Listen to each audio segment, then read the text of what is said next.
Bonjour chers étudiants, donc j'ai le plaisir de commencer avec vous cet après-midi un cours intitulé sur la tuberculose. C'est un gros chapitre de la pathologie respiratoire et c'est un chapitre qui va traiter d'une maladie d'une importance majeure en pathologie, en santé publique au Maroc et dans le monde. Juste pour vous dire que ce cours est en auto-formation d'environ 4 heures avec un présentiel de 3 heures. Les principaux objectifs pédagogiques de ce cours sont d'abord, comme vous avez déjà sur la liste des objectifs pédagogiques que je vous ai déjà donnés, connaître la source de l'infection, savoir comment se transmet le bacille de la tuberculose, savoir comment le bacille de la tuberculose arrive à d'autres organes, savoir pourquoi la tuberculose persiste au Maroc et dans le monde, reconnaître les éléments qui font suspecter une tuberculose et les facteurs de risque pour l'infection tuberculeuse, pour la tuberculose infection et la maladie tuberculeuse. Être capable de reconnaître et suspecter les différents tableaux cliniques de la tuberculose, être capable de différencier entre une tuberculose nouveau cas, échec, rechute et leur tableau clinique, être capable d'évoquer les formes séquelaires de la tuberculose, réaliser et interpréter correctement une intradermoréaction à la tuberculine.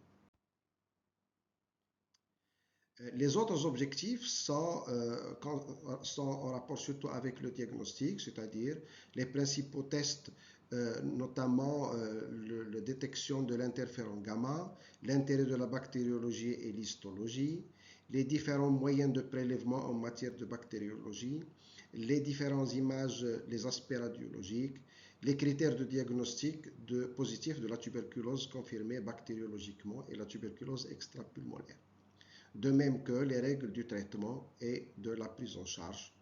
Et j'insiste sur un gros chapitre qui est les principaux messages éducatifs de la tuberculose.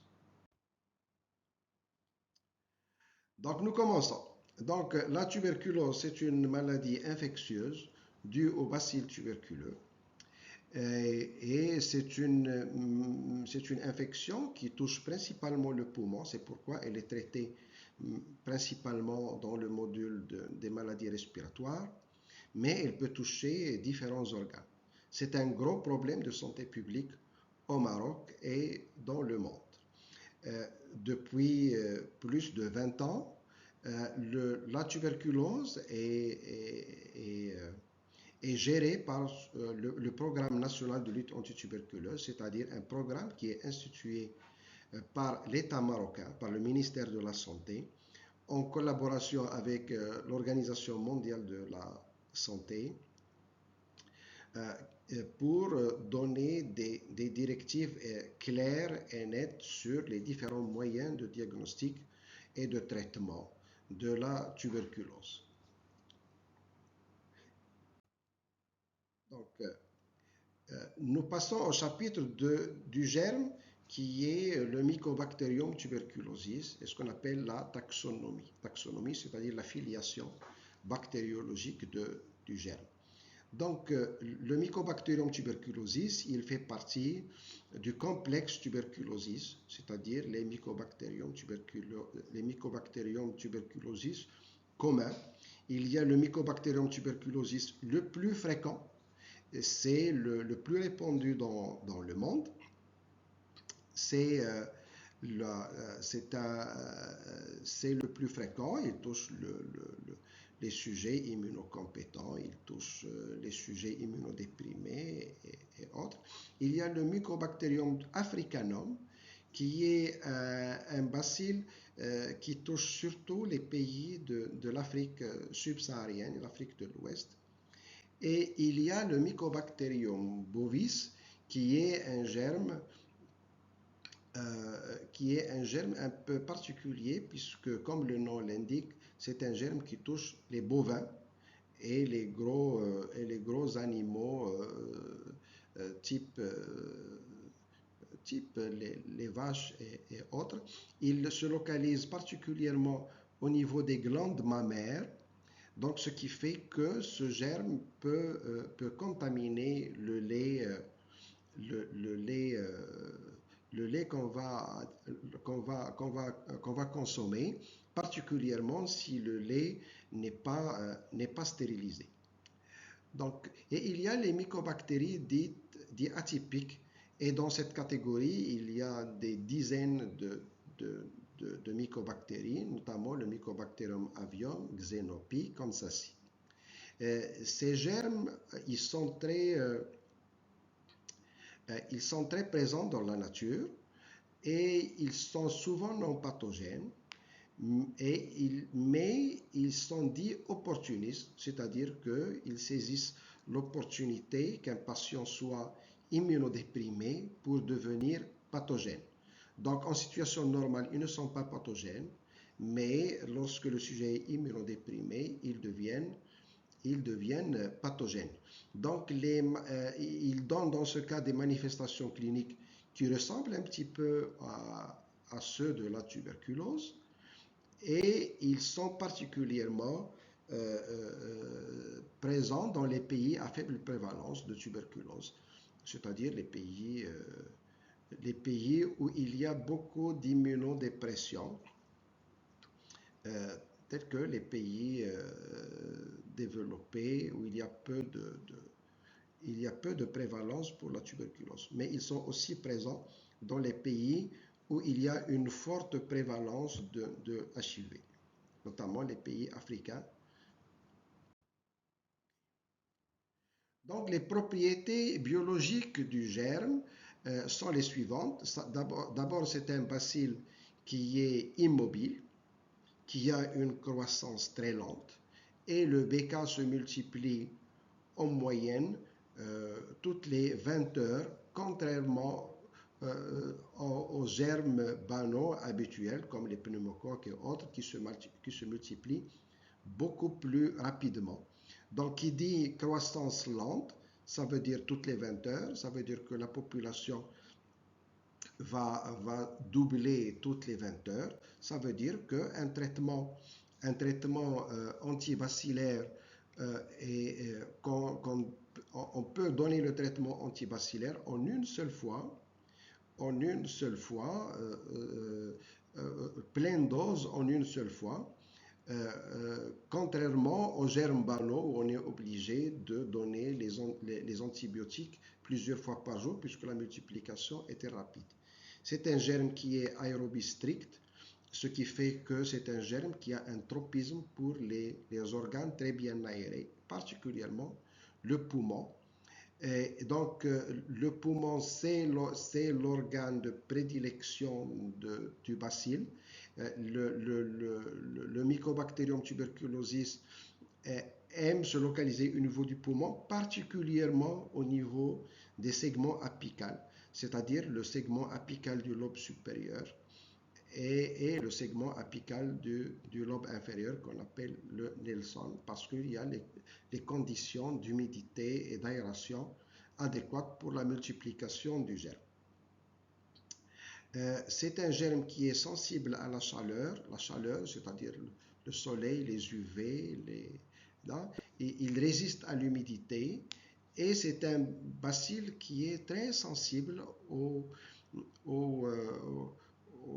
substances type eau de javel, acide et autres. Mais il a une particularité tinctoriale qu'on appelle l'alcoolo-acidorésistance. Même si le germe peut être tué par les acides et les alcools, mais sa paroi reste solide, reste intacte, et on va expliquer ça ultérieurement lorsqu'on va étudier les moyens de diagnostic bactériologique, notamment les techniques de Zinn-Nielsen. Le réservoir, c'est surtout l'homme. L'homme, c'est-à-dire l'homme malade qui a une tuberculose pulmonaire riche en bacilles, c'est le réservoir du germe, c'est l'homme qui a une tuberculose pulmonaire dite excavée, riche en bacilles, c'est lui qui va être le contaminateur. Rarement, on peut avoir des petits mammifères comme chien, ou exceptionnellement plutôt, des petits mammifères tels que les chats, chiens, les gros mammifères d'élevage comme les vaches et autres, qui peuvent s'infecter et devenir eux-mêmes des vecteurs. La particularité de ce germe, c'est qu'en plus, il a, dans la même population bacillaire, imaginons qu'on est devant une caverne ou une excavation, un foyer de tuberculose pulmonaire où on a des millions, voire des milliards de bacilles. Là, nous avons au sein de la même population bacillaire, il y a plusieurs sous-populations qui sont différentes selon leur niveau de métabolisme. Du métabolisme accéléré au métabolisme le plus ralenti, on a la population dite A, qui est une population extracellulaire. C'est une population qui se multiplie de façon très active. C'est elle qui est responsable de la contagion et c'est elle qui est responsable de la diffusion du germe vers d'autres organes. Il y a les populations B et C, intracellulaires ou extracellulaires, à métabolisme modéré. Ce sont elles qui sont responsables des BK résistants et des persistants plutôt, et des rechutes. Ce qui fait que si on veut stériliser un foyer de tuberculose, il faut des antibacillaires qui peuvent être capables de tuer les populations A, B et C. Et il y a la population D, dite BK dormant ou BK quiescent. Ce sont des bacilles qui sont à un métabolisme très bas, voire nul. Et c'est comme une machine éteinte. C'est comme si on a une machine où il n'y a pas de lumière, où il n'y a pas d'électricité. Donc le bacille est dit quiescent. Et elle n'est plus reconnue comme danger par le système immunitaire. Ce qui fait que lorsque on a une défaillance du système immunitaire, ce sont ces bacilles dormants ou quiescents qui vont se multiplier de façon rapide et vont donner des rechutes s'il y a une défaillance immunitaire. L'épidémiologie de la tuberculose, donc nous rentrons dans un gros chapitre de la tuberculose qui est l'épidémiologie, pas dans le sens les statistiques, bien sûr on va les traiter, mais toute l'épidémiologie dans le sens large du terme, c'est-à-dire quelle est la source de l'infection, comment se transmet le bacille, c'est un peu de pathogénie, les facteurs de risque, la persistance de la tuberculose et le poids de la tuberculose au Maroc et dans le monde. Quelle est la source de l'infection tuberculeuse? La source de l'infection tuberculeuse, comme je l'ai dit tout à l'heure, ce sont les malades atteints de tuberculose pulmonaire, dans sa forme commune, c'est-à-dire dans la forme classique, où on a des lésions pulmonaires dites cavernes. Caverne, c'est comme une excavation, c'est comme une cavité à l'intérieur du parenchyme pulmonaire. Et à titre d'exemple, une caverne d'environ 2 cm de diamètre peut contenir environ 100 millions de bacilles. Donc, je vous laisse imaginer si on a plusieurs cavernes et si on a des cavernes de plus grande taille. Le pus, en général, de ces cavernes est évacué dans les branches. Et lorsqu'on a un accès de tout réflexe, un éternuement ou une expiration ou juste parler, donc ce pus va diffuser, comme ce que vous voyez sur le schéma. Voilà, lorsque vous voyez ça, ce qu'on appelle des gouttelettes. La toux réflexe va produire des gouttelettes infectantes qui sont contaminantes. Ces gouttelettes, en général, elles sont contaminantes. Ça veut dire qu'une expectoration purulente, donc un patient est dit contaminant lorsque, en général, il y a un seuil de positivité, de richesse bacillaire et notamment lorsque les expectorations contiennent plus de 5000 bacilles par millilitre. Donc ce patient va produire des gouttelettes infectantes et il sera contaminant. Par contre, moins de 5000 bacilles par millilitre, donc plus cette proportion, cette richesse en bacilles est faible, plus le pouvoir de contamination est faible. Donc on va parler maintenant de les modes de transmission du bacille tuberculeux. Les gouttelettes infectantes, lorsqu'elles sont expulsées dans l'air, elles vont se dessécher et ces gouttelettes, les gouttelettes qui ont une taille et un poids qui est très important vont tomber par terre. Par contre, les particules les plus fines vont rester en suspension dans l'air et la transmission de ces bacilles ou la contamination de ces bacilles vers une personne saine se fait donc essentiellement par voie aérienne. Bien sûr, on peut avoir d'autres voies, mais elles sont exceptionnelles. Donc, j'insiste seulement sur le fait que la transmission, elle se fait presque exclusivement par voie aérienne. Le risque de contamination est diminué si l'environnement où il y a ces gouttelettes infectantes est bien aéré, bien ensoleillé. Ce risque de contamination peut être augmenté si la charge bacillaire est élevée, c'est-à-dire que le patient émetteur a des foyers très riches en bacilles. Si ce patient tousse énormément, si ce patient source a un contact étroit et prolongé avec le patient, entre guillemets, candidat à être contaminé.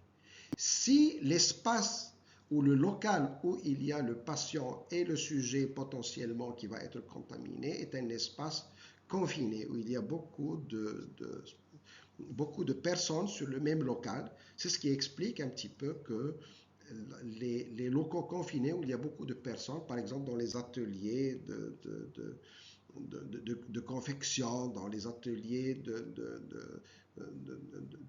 dans les milieux de travail traditionnels, dans les maisons, il y a beaucoup de personnes qui vivent dans une ou deux pièces maximum. Autre chose, le risque de contamination est aussi augmenté si on a un retard de diagnostic et un retard de mise en route du traitement.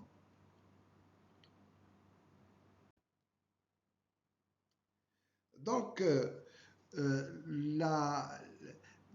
les particules qui étaient en suspension, qui vont être inhalées au niveau chez le sujet contact, ils vont être inhalés. Il faut savoir que au niveau des voies aériennes supérieures, il y a les fosses nasales, la sphère ORL, et donc toutes les particules de taille moyenne vont être accolées aux différentes parois et cils et elles vont être éliminées. Seules quelques particules de très petite taille qui vont être en suspension dans l'air, particulièrement les particules de moins de 5 microns de diamètre, ce sont ces particules qui vont arriver jusqu'au niveau des alvéoles. Et au niveau des alvéoles, elles vont trouver des conditions idéales pour leur multiplication. Donc, ces particules vont être phagocytées par les macrophages alvéolaires et les cellules dendritiques. Ce sont des cellules de défense de l'appareil respiratoire dit non spécifique. Donc, pour ces macrophages et cellules dendritiques, pour eux, le bacille tuberculeux, c'est un germe ordinaire. Or, il se trouve que finalement, lorsqu'ils vont le phagocyter, ils vont découvrir que c'est un bacille un peu spécial. C'est pour ça qu'on dit une infection dite spécifique. Elle est particulière. Donc, elle doit être reconnue, elle doit être analysée pour le système immunitaire pour trouver les moyens de défense habituels. Donc, l'organisme fait en sorte que ces cellules, ces macrophages et cellules dendritiques avec leur bacille à l'intérieur, vont être transportés par les lymphatiques au premier poste de défense des branches et des poumons qui sont les ganglions régionaux, c'est-à-dire au niveau du HIL. Et c'est là que le système, c'est un petit peu comme le poste de police, et c'est là que le système immunitaire va essayer de reconnaître ces bacilles, va essayer de les analyser et va essayer de sélectionner des lymphocytes, T spécifiques. C'est un petit peu, c'est comme s'il va affecter des agents de sécurité spécifiques vis-à-vis de ces bacilles. Et cette période peut prendre un peu de temps, peut prendre 4 à 6, voire 12 semaines. Et cette phase, c'est elle qui...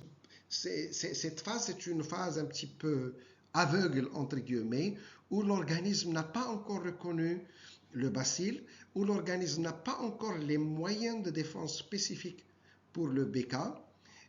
Et c'est une phase où, s'il y a une immunodépression, il peut y avoir un dérapage, c'est-à-dire que les bacilles peuvent se multiplier de façon extrêmement importante et on a une tuberculose, maladie d'emblée, c'est ce qu'on appelle la tuberculose aiguë post-primaire, et elle survient particulièrement chez les personnes de bas âge et particulièrement les personnes de bas âge, c'est-à-dire les enfants de moins de 5 ans.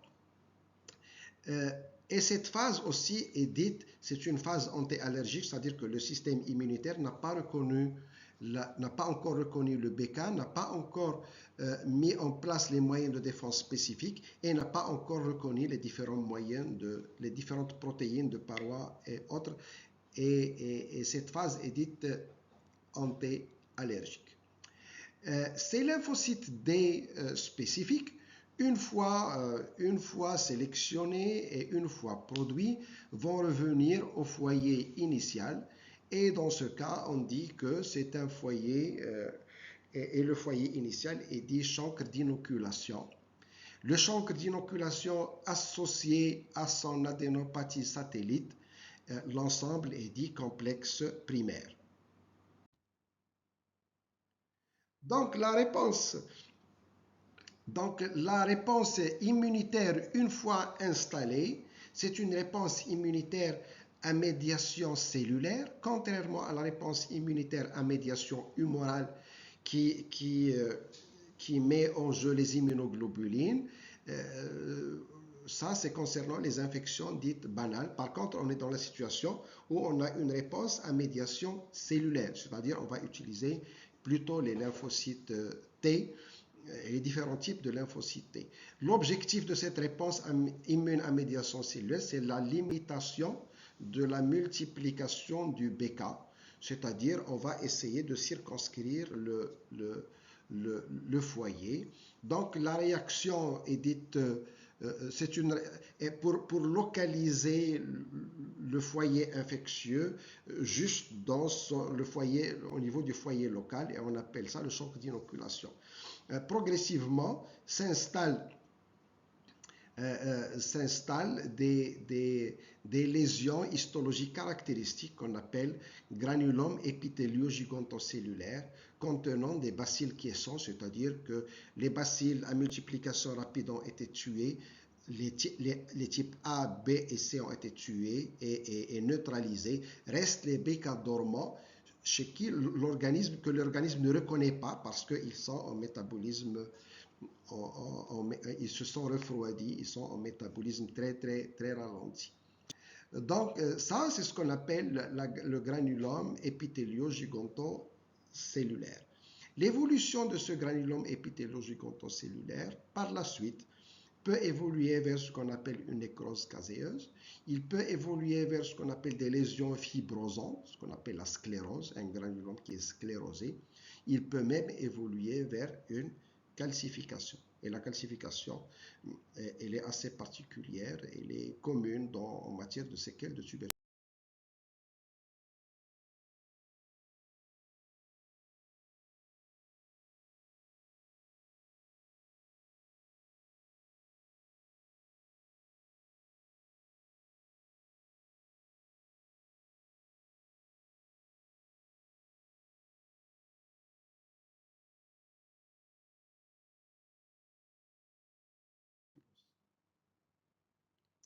Donc, le schéma, c'est le suivant.